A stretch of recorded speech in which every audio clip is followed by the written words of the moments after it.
Hello everyone, welcome back to Joyshree's world. তোমরা সবাই কেমন আছো? আশা করছি তোমরা সকলে খুব ভালো আছো। আর আমি তো খুবই ভালো আছি।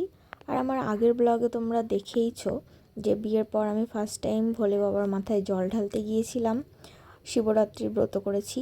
তো আজকে হচ্ছে তার নেক্সট ডে। আমি বলেছিলাম যে আমি শিবনিবাসে যাব, কখনোই যাওয়া হয়নি শিবনিবাসে জল ঢালতে। তো ফার্স্ট টাইম আমি শিবনিবাসে যাব, আর তোমাদের সাথেও শেয়ার করব যে আমার এক্সপিরিয়েন্সটা ওখানে গিয়ে আমি কেমনভাবে কি করলাম কি না করলাম। আচ্ছা চলো যাওয়া যাক। তো এই দেখো, দেখতেই পাচ্ছো শিবনিবাসে চলে এসেছি আমি আর আমার বর। আর এসে আমরা তো বাইকে করে এসেছিলাম, তো এসে একটা জায়গায় বাইক রেখে তারপর এই যে হেঁটে হেঁটে যাচ্ছি মন্দিরের দিকে। আর এই যে দেখো, অনেকটা রাস্তা যেতে হবে, কারণ কি তার অনেক আগেই এই যে সব গাড়ি টাড়ি সব আটকে দিয়েছে, গাড়ি ভেতরে যাবে না, সেজন্য আমরা হেঁটে হেঁটেই যাচ্ছি।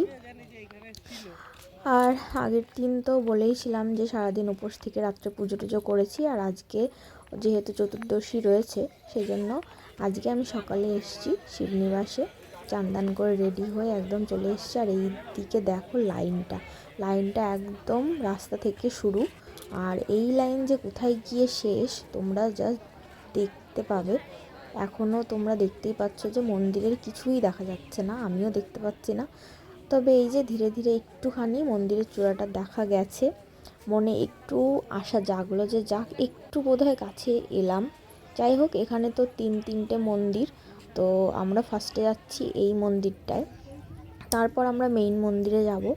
তো ওই মন্দিরে পুজো টুজো দিয়ে, যেহেতু ওখানে মোবাইল অ্যালাউ নেই, তো ওখান থেকে পুজো টুজো দিয়ে এই যে দেখো মেলার মধ্যে দিয়ে আরও একটা লাইনে দাঁড়িয়ে পড়েছি। যদিও একটা জিনিস ভালো হয়েছিল যে আমি ওই লাইনে ছিলাম আর আমার বর এই লাইনটায় দাঁড়িয়েছিল। আর তারপর ফোনে যোগাযোগ করে এখানে চলে এসেছি। ও অনেকটা লাইন দাঁড়িয়ে দাঁড়িয়ে মোটামুটি পার করেছে। তো এই যে দেখতে পাচ্ছ ওই যে মন্দির, ওটাই আসলে মেইন মন্দির। তো এশিয়ার বৃহত্তম শিবলিঙ্গ এখানেই আছে, তোমরা অনেকেই জানো। তো এই মন্দিরটা হলো একদম মেইন মন্দির, যেখানে বড় একটা শিবলিঙ্গ আছে। তো ওখানেই যাব। আর এত রোদ, আর উপোস রয়েছি, ভালো লাগছে কিন্তু ভালো লাগছে না, মানে রোদের জন্য খুবই অস্বস্তি লাগছিলো।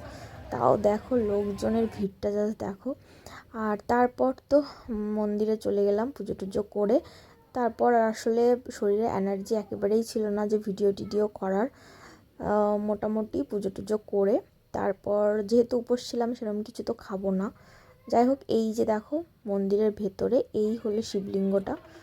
ভেতরে তো ফোন নিয়ে যেতে পারিনি। আর তারপর বাইরে বেরিয়ে এসে আমার বর এখানে দাঁড়িয়েছিল, জুতো পাহারা দিচ্ছিল আমার।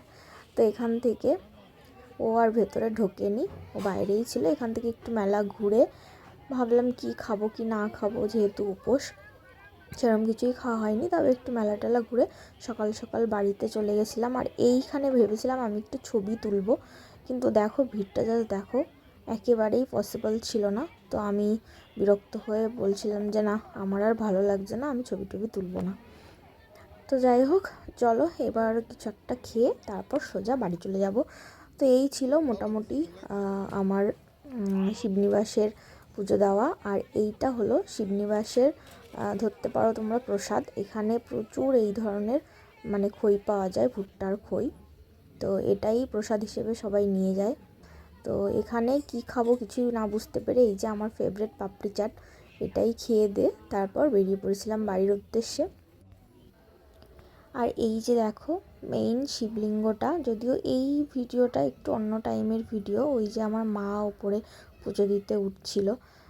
তো যাই হোক, আমরা ওখান থেকে পুজো টুজো সেরে ডিরেক্ট চলে এসেছিলাম শ্বশুরবাড়িতে। আর শ্বশুরবাড়িতে এসে তারপর ফ্রেশ ট্রেশ হয়ে শাড়ি টাড়ি চেঞ্জ করে এই যে আমার শ্বশুরবাড়ির গেট আপে চলে এসেছি, আমি শাড়ি টাড়ি পরে বসে পড়েছি। আর এখন ছিল সন্ধেবেলা, একটু টিফিন করছিলাম দুজনে।